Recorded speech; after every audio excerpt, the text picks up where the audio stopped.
take you step by step through what I learned, and it took me 9 years to learn it. I could sit down with anyone and show them how to become a millionaire.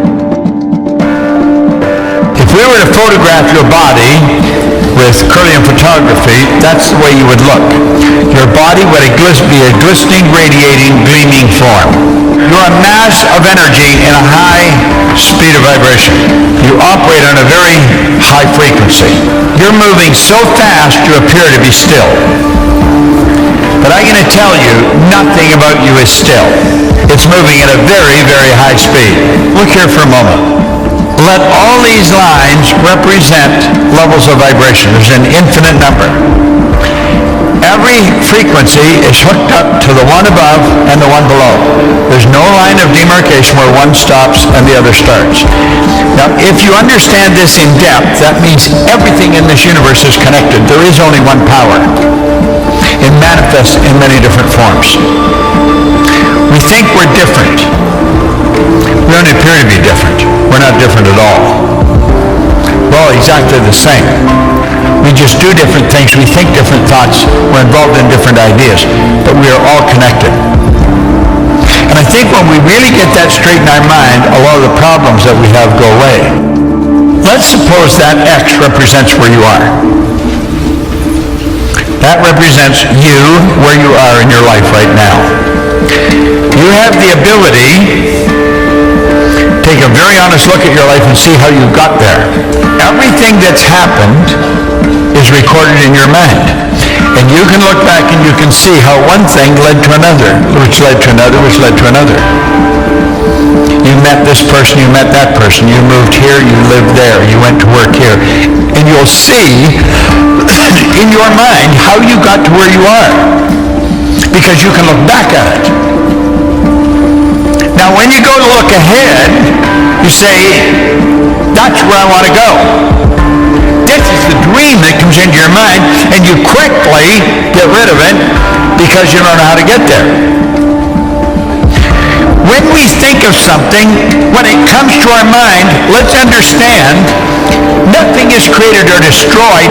We've tuned into something that already is. And rather than let it go, what we want to understand is that there is a place. That's a frequency that we tune in on, way beyond where we're at in our own consciousness. This is real. This isn't just some fancy idea. Well, we've got to understand that when we see something, it's not just something, it's a place. There is a place. It's a frequency. When we get on that frequency, all kinds of things start to happen. This new state of conscious awareness becomes our home from which we view the world. Act like the person you want to become. When you move on to a higher frequency, you're going to be communicating with a world that's totally foreign to and beyond the reach of your five senses. Now, until we start studying this, we go by what we hear, see, smell, taste, touch. We've got to get away from that. We really have to start to understand. When you move on to a higher frequency, that's when you start using your higher faculties. You don't go by what you hear, see, smell, taste, touch. You go by what you can see in your mind nobody else can see. Now there is a place. Steve Jobs made it very clear. He said you cannot connect the dots looking forward. You can only connect them looking backwards. So you have to trust the dots will somehow connect in the future. When you start, everything will start to happen for you. And one thing after another will start to happen. And pretty soon, you find yourself there. It's done.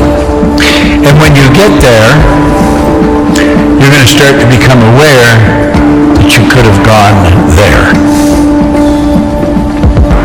You see, when this crazy feeling takes over inside, you've got to understand what is taking over. You've got to understand what's causing you the problem. And you have to take control. You cannot let the paradigm control you. That's where that feeling inside, it starts to create doubt. It starts to create fear, all kinds of nonsense. You've got to understand, it's like a person inside that's against you. That's really what it's like. It's like a person that's inside talking to you, and it's against you. It's a program. It's a paradigm. And it talks to your consciousness when you're alone, when you're laying in bed or getting up in the morning, or maybe when you're standing in the shower. And it's telling you why you can't do it. You don't have the money. You don't know how. You're never going to get somebody to believe in this. All those ideas are going to flow into your mind. That's what the paradigm does to you. You can ask yourself, what do you really want to do? The future must become the present in the imagination of the one who would wisely and consciously create circumstance. We must translate vision into being, thinking of into thinking from. Imagination must center itself upon some state and then view the world from that state. That's what we're talking about here. To move to a higher frequency, you've got to consent. In other words, your decision, I couldn't take you there. Only you can go there. Then you have to adapt to the ideas and feelings the new frequency represents. Then you're operating from intuition. You're not operating by what you can see with your eyes because it's not manifest yet.